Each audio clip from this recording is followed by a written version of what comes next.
வணக்கம். சற்று முன் வெளியான முக்கிய அறிவிப்பு. தமிழகத்தில் இந்த 5 மாவட்டங்களுக்கு மிக கனமழைக்கான ரெட் அலர்ட் எச்சரிக்கை விடுக்கப்பட்டுள்ளது. அதனைத் தொடர்ந்து பார்த்தீங்கன்னா இந்த மாவட்டங்களில் விடுமுறையும் அறிவிக்கப்படலாம் என்று தெரிய வந்துள்ளது. அது என்ன என்பதை தெரிந்து கொள்ள இந்த ஒரு வீடியோவை ஸ்கிப் பண்ணாமல் பாருங்க.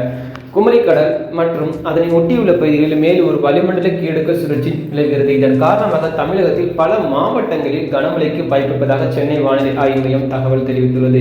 தமிழகத்தில் ஓரிரு இடங்களில் புதுவை மற்றும் காரைக்கால் பகுதிகளில் இடியுடன் கூடிய லேசான முதல் மிதமான மழை பெய்யக்கூடும்.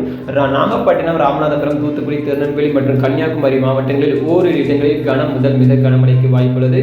தஞ்சாவூர், திருவாரூர், மயிலாடுதுறை, புதுக்கோட்டை, சிவகங்கை, விருதுநகர், தென்காசி மாவட்டங்கள் மற்றும் காரைக்கால் பகுதிகளில் ஓரிரு இடங்களில் கனமழை பெய்ய வாய்ப்புள்ளது. அதே போல 22 முதல் 24ஆம் தேதி வரை தமிழகத்தில் ஓரிரு இடங்களில் மற்றும் புதுவை, காரைக்கால் பகுதிகளில் லேசான முதல் மிதமான மழை பெய்யக்கூடும். சென்னையை பொறுத்தவரை பார்த்தீங்கன்னா அடுத்த 24 மணி நேரத்திற்கு வானம் ஓரளவு மேகமூட்டத்துடன் காணப்பட்டாலும் நகரில் ஒரு சில பகுதியில் மட்டும் பார்த்தீங்கன்னா அதிகாலை வேளையிலிருந்து லேசான பனிமூட்டம் காணப்படும். அதிகபட்ச வெப்பநிலை பார்த்தீங்கன்னா 30 டிகிரி செல்சியஸை ஒட்டியிருக்கும். குறைந்தபட்ச வெப்பநிலை 25 டிகிரி செல்சியஸை ஒட்டியிருக்கும்.